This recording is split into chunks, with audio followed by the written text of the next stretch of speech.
Hem, OK. Hop. Alors aujourd'hui, on parle de la naissance, de toutes les naissances, finalement parce qu'il y a toujours pour moi une partie qui est difficile. Même quand on dit, «Mon accouchement a été super, a été génial», oui, c'est forcément génial parce que c'est le jour où on a rencontré notre bébé, on a rencontré notre enfant. Donc on peut pas dire que c'est quelque chose de forcément difficile ou de, voilà, bon, en tout cas, c'est un moment important, un des plus importants de notre vie et hem et du coup, c'est difficile de dire que c'est difficile. Hem Parce que, ben, pour moi, la naissance, et pour la plupart des femmes que j'accompagne, c'est pas seulement un joli moment qu'on raconte comme ça, qu'on pourrait raconter à nos amis ou ou qu'on pourrait raconter plus tard à nos petits-enfants quand ils nous demanderont comment ça s'est passé pour, pour nous la naissance. Pour moi, c'est vraiment un grand passage, un grand rite, quelle que soit la manière dont on accouche. C'est le moment de c'est le moment où on a l'occasion de reprendre, sa puissance, de reprendre le pouvoir sur ses propres choix, de faire des choix pour soi, pour son corps, pour son bébé, pour sa famille. Donc ça, c'est hyper important, en fait. Donc chez nous, comme chez nos bébés, ça, laisse des traces en fonction de ce qui s'est passé. Donc ça, on en parlera demain, on en parlera le prochain jour, le jour 2, sur les empreintes que ça peut laisser. Sur nous, mais sur nos enfants, sur nos bébés, sur le corps, sur les émotions et sur quelles conséquences ça a maintenant. Donc pour parler des naissances aujourd'hui, je voulais, faire court, mais faire, bref et intense parce qu'on est, pour la plupart d'entre nous mamans. Je sais que vous avez pas beaucoup de temps non plus à consacrer. Voilà, donc c'est pas un live qui va durer très longtemps. Par contre, c'est pour ça que j'ai voulu le découper en 3 parties, en 3 jours, pour que vous ayez le temps d'écouter à votre rythme, de poser des questions, que ça vienne réveiller des choses en vous. Voilà. Donc pour moi, la naissance, elle peut être difficile sur à plusieurs niveaux, en fait. Déjà, elle est difficile pour la plupart d'entre nous parce que, elle correspond pas à l'idéal, à ce qu'on se serait imaginé, en fait. Sachant que l'idéal, pour chacune d'entre nous, il peut être bien différent. Pour certaines, l'idéal, c'est d'avoir une césarienne et de rien sentir. Pour d'autres, c'est d'avoir un accouchement totalement naturel et de pouvoir, voilà, de pouvoir, bah, tout ressentir dans son corps, passer ça comme comme ce que je disais tout à l'heure, un rite, un passage d'initiation. Et puis pour d'autres, on a juste les repères de ce qui se passe, de ce qu'on voit dans les films ou de ce que nos amis nous racontaient et on s'imagine comment pourrait être la naissance. Sauf que le jour J, bien souvent, ça se passe bien différemment. Donc évidemment, dans les naissances difficiles, il y a les naissances que j'appelle traumatiques, c'est-à-dire quand, il s'est passé quelque chose de particulièrement difficile, sur le plan souvent médical, quelque chose qu'on vous a imposé ou auquel vous vous attendiez pas. Donc ça peut être, bah, j'ai envie de dire potentiellement toutes les, toutes les interventions médicales peuvent être ressenties comme traumatiques. Un déclenchement, heu, des manœuvres pour retourner le bébé, hem, une césarienne d'urgence ou une césarienne programmée, des instruments pour faire sortir bébé, un moment où on vous force à pousser, un moment où on vous dit que vous êtes pas capable de pousser, hem, un moment où on fait des soins sans votre accord, des moments aussi où on vous fait peur sur, ce qui aurait pu arriver à bébé ou à vous, où vous avez l'impression que, voilà, ça va mal se finir. Potentiellement, toutes ces interventions, toutes les choses que le personnel qui vous a accompagné a pu dire ou faire, peuvent être traumatiques comme ne pas l'être du tout, en fait. Pour moi, un des signaux, c'est que, pardon, un des signaux, c'est quand l'image tourne en boucle, quand, la phrase que vous avez entendue tourne en boucle, surtout les premières semaines et les premiers mois et le signe le plus important, c'est quand, être avec votre bébé, c'est pas si simple que ça, les premières semaines ou les premiers mois. Quand vous avez presque du mal à être avec lui ou alors, vous avez du mal à, sentir que vous êtes capable de vous en occuper, pour moi, ce sont des signes que, il y a quelque chose qui s'est passé ou qui se passe en vous, pas forcément en lien avec la naissance, mais peut-être que la naissance est venue réveiller et qui font que c'est compliqué aujourd'hui. Donc une naissance difficile, ça peut être parce qu'on voilà, parce qu'il y a eu des violences obstétricales, parce qu'il s'est passé quelque chose, mais ça peut aussi être quelque chose que vous avez, vous, ressenti comme difficile. Donc là, je parle du point de vue de la maman ou du papa d'ailleurs, hein, ou de l'autre parent. Hem, Ça peut être quelque chose que vous avez ressenti dans votre corps, hein. S'il y a une partie qui a été, déchirée, qui a été abîmée, qui a été coupée, bien évidemment, mais ça peut être aussi le souvenir de ce qui s'est passé dans votre corps, en fait. L'intensité qu'il y a eu ou alors au contraire, s'il y avait par exemple, une péridurale trop dosée ou une césarienne où vous avez été endormie, au contraire, le fait de n'avoir plus rien senti dans votre corps. Tout ça, ce sont des mémoires physiques, donc tout ce qui appartient au corps et qui fait que ça vous y pensez encore quand vous pensez à votre naissance, pour moi, ça, c'est une naissance difficile.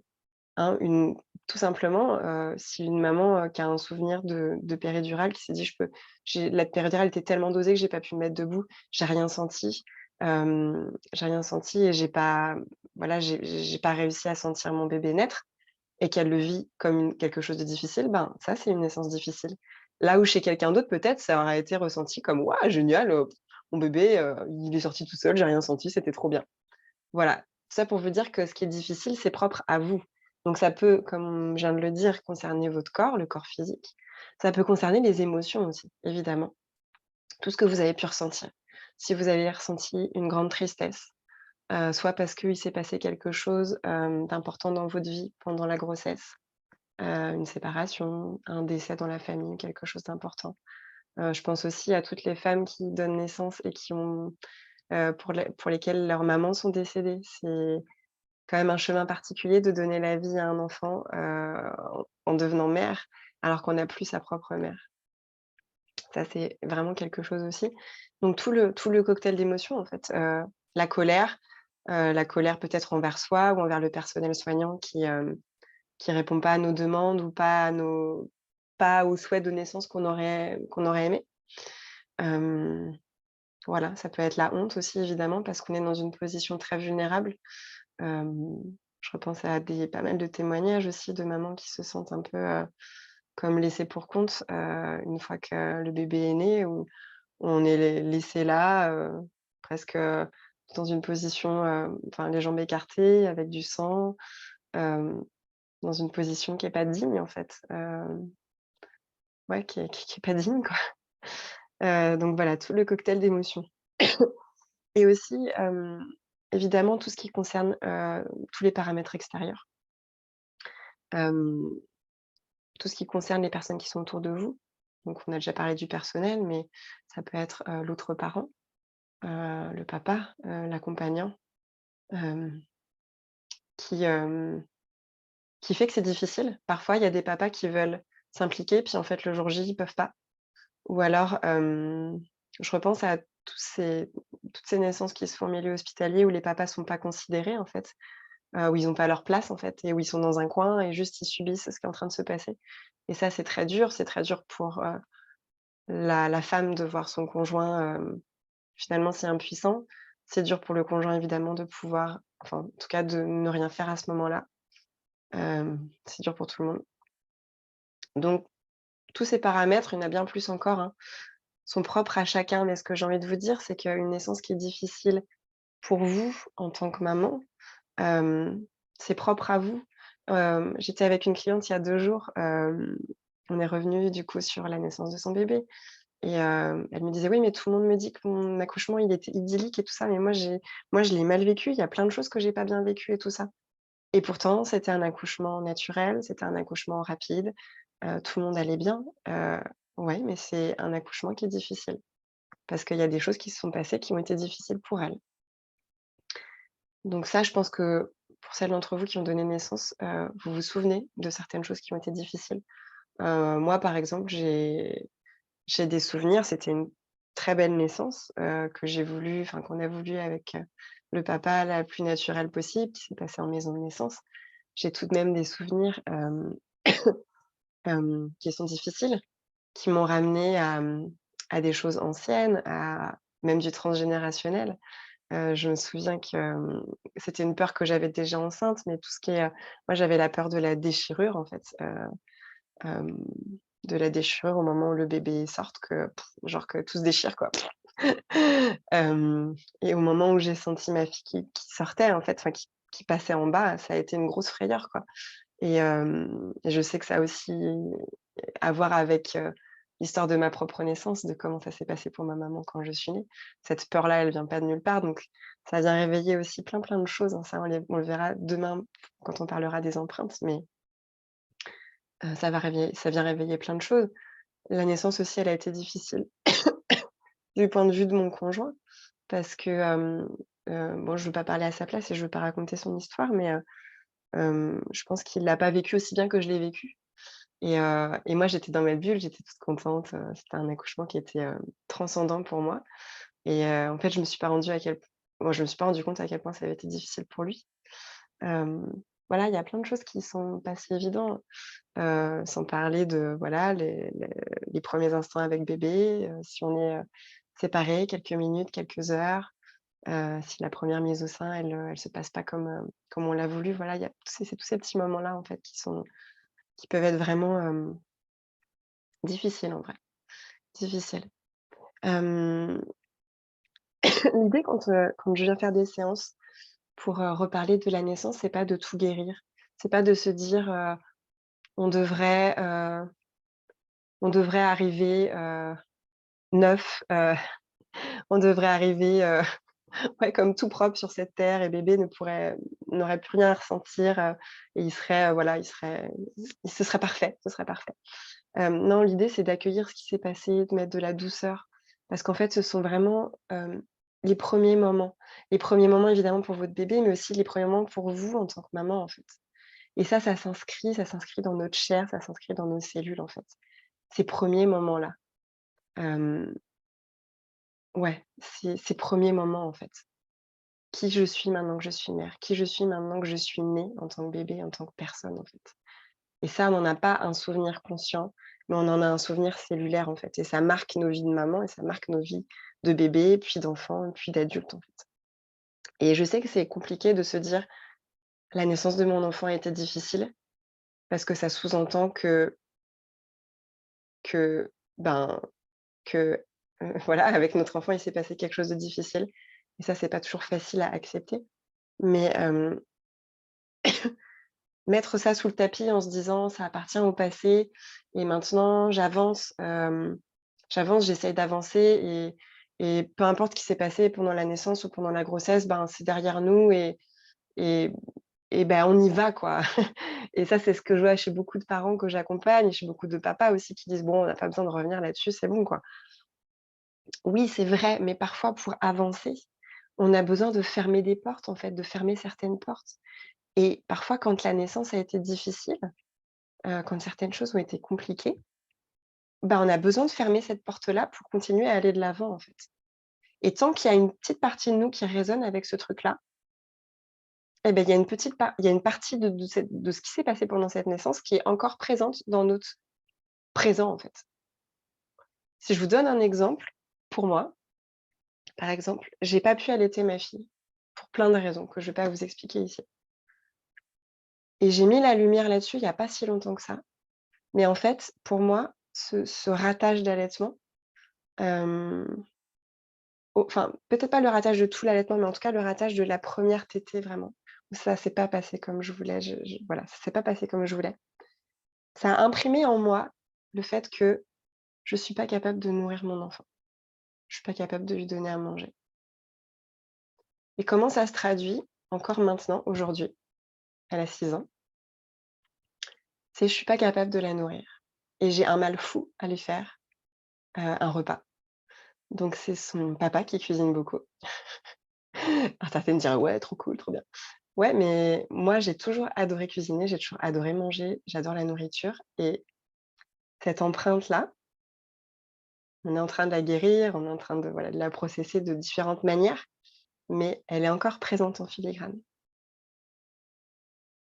Parce que ce moment-là, ce moment de la première tétée, où j'ai ressenti dans mon corps que je pouvais pas la nourrir, eh ben, il est encore présent et il est pas totalement guéri. Donc ça vient influencer notre présent, tout ce qui s'est passé. D'être séparé de son bébé, de pas avoir la sensation de réussir à pousser, de pas avoir la sensation d'être maîtresse de son corps, de ses choix, de pas avoir la sensation de pouvoir protéger son enfant, de le prendre dans ses bras, de faire ce qu'on veut. Tout ça, ça vient influencer, en fait, ce qui s'est passé. Et ce qui se passe quand on met ça de côté, qu'on se dit: «C'est pas grave, j'avance», quand on met ça sous le tapis, on se dit: «Ça passera avec le temps», ça passe pas avec le temps. Je suis désolée, mais moi, on en parlait ce matin avec ma belle-mère qui a 70 ans. Elle me reparlait de sa naissance, la naissance de ses enfants, hem, parce que c'est encore un souvenir qui est là et moi, quand ça m'arrive souvent de parler avec des personnes d'un certain âge, assez âgées, j'ai encore des dames de plus de 80 ans qui me racontent leur naissance qui se sont mal passées et le souvenir, il est encore présent comme si c'était la semaine passée, en fait, comme si c'était la semaine dernière, quoi. J'ai toujours trouvé ça hyper impressionnant parce que en fait, hem, alors parce qu'avec le temps, on met sous le tapis et en fait, c'est comme si on se racontait une histoire encore plus grosse avec ce qui s'est passé. J'ai écouté une vidéo hier hyper intéressante du docteur Joe Dispenza, si vous connaissez certains d'entre vous, qui disait qu'en fait, avec un souvenir du passé, avec le temps, heu, il y a seulement 50 de notre souvenir qui est réel. Tout le reste, c'est des choses qu'on s'est montées, hem, qu'on a comme brodé autour de l'histoire. Mais en fait, ça s'est pas réellement passé, en fait, c'est notre interprétation et c'est super intéressant parce qu'en fait, on voit que sur quelque chose, de difficile, voire de traumatique, OK, on a vécu quelque chose de difficile, OK, on a vécu quelque chose de traumatique. Mais si on ne prend pas le temps de revenir dessus, de le guérir, en fait, on se monte une histoire dessus et tout est plus compliqué et tout est plus difficile. Voilà ce que j'avais à vous dire. C'est comme si ça tournait en boucle, en fait. Alors ça tourne pas en boucle forcément sur la naissance parce qu'on a autre chose à penser, surtout quand on est maman, on a plein de choses à faire, mais ça tourne en boucle sur ce que c'est venu réveiller en nous, sur les peurs, sur les émotions, sur les douleurs dans le corps, sur plein d'autres choses et si vous êtes là aujourd'hui à m'écouter, si vous êtes encore là, hem, c'est que vous voulez savoir ce qui s'est passé pour vous, réellement et surtout vous voulez savoir ce qui s'est passé pour votre bébé et surtout vous voulez avancer et ouvrir une nouvelle porte, en fait. Enfin, j'imagine. Donc voilà ce que j'avais à vous dire pour les naissances. Hem, le programme que je vous propose, hem, c'est Renaissance. À la Renaissance, c'est un nouveau départ. C'est justement refermer cette porte pour aller vers l'avant et en ouvrir de nouvelles. D'accord? Il y a 3 manières de le faire. Heu, soit ça concerne que le bébé, soit ça, c'est plutôt pour les personnes qui sont curieuses, qui veulent savoir comment ça s'est passé pour la naissance pour votre bébé. Soit il y a une formule avec la maman et le bébé. Ça, c'est vraiment si vous avez vécu quelque chose, vous, de difficile en tant que maman, bah, vous imaginez que votre bébé aussi. Mais tant qu'il y a quelque chose de présent en vous, ça restera aussi présent pour lui. C'est-à-dire qu'on ne peut pas juste faire quelque chose sur bébé et ne pas travailler sur soi, parce qu'en fait, c'est le souvenir que vous avez en commun. Donc si vous, en tant que mère, c'est difficile pour vous, c'est aussi difficile pour lui. Donc il y a cette formule-là et puis il y a la formule famille. Quand, là, il y a eu plusieurs personnes de concernées, soit le papa, la maman et l'enfant, soit, la maman et plusieurs enfants, si c'est des jumeaux, ou s'il y a eu plusieurs naissances à la suite qui se sont mal passées. Voilà, la différence, c'est qu'il y a pour enfant, il y a une séance, pour, maman bébé, il y a 2 séances et pour la dernière, il y a 3 séances. Hem, voilà ce que j'avais à vous dire et il est toujours temps aussi de revenir sur ces on m'a posé cette question, de revenir sur la naissance. Là, vous savez pour la plupart d'entre vous que je travaille avec les enfants jusqu'à l'âge de 3 ans. Là, ce programme exceptionnellement, il est ouvert à tout le monde. C'est-à-dire que, heu, même si vous êtes, enceinte et que vous m'écoutez et que vous vous dites: «Ah ouais, ça me parle tout ça». Je ne sais pas comment va se passer la naissance, mais en tout cas, une fois qu'il sera né, mon petit bonhomme ou ma petite bonne femme, j'aimerais savoir comment ça s'est passé pour lui, en fait et j'aimerais lui offrir ça. Bah, ça peut être, voilà, de s'offrir la formule enfant et de dire, voilà, je lui donnerai carte blanche pour venir, raconter l'histoire de sa naissance et puis ça peut être pour vous, bah, évidemment, si vous venez de donner naissance et que vous voyez que votre enfant ou votre bébé, il y a des choses qui, peut-être le gênent, que ce soit au niveau du sommeil, En fait, tout ça, c'est la même chose, que ce soit des problèmes de pleurs, de sommeil, de colère, d'agitation, de comportement, de relations, la difficulté à se séparer du parent, plein d'autres choses. Tout ça, ça vient toucher au fait qu'il y a quelque chose de difficile pour votre enfant, en fait, que ce soit en lien direct avec la naissance ou non d'ailleurs.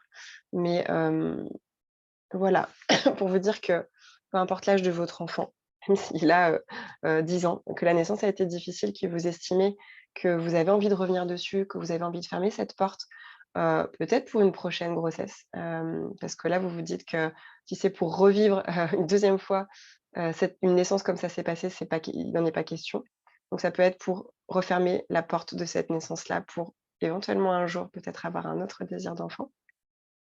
Mais ça peut être aussi pour tout simplement, bah, venir réparer cette histoire-là et puis et puis avancer tous ensemble en fait, ben, vers le renouveau. Voilà. Hem, voilà, les descriptions, elles sont dans ma bio sur Instagram, ils seront dans les commentaires aussi de cette vidéo et je suis disponible, par message, si vous voulez me joindre. Le prix, il est en promotion jusqu'à mercredi prochain. Voilà, si vous voulez en profiter, c'est le moment. Voilà pour moi. Bye bye.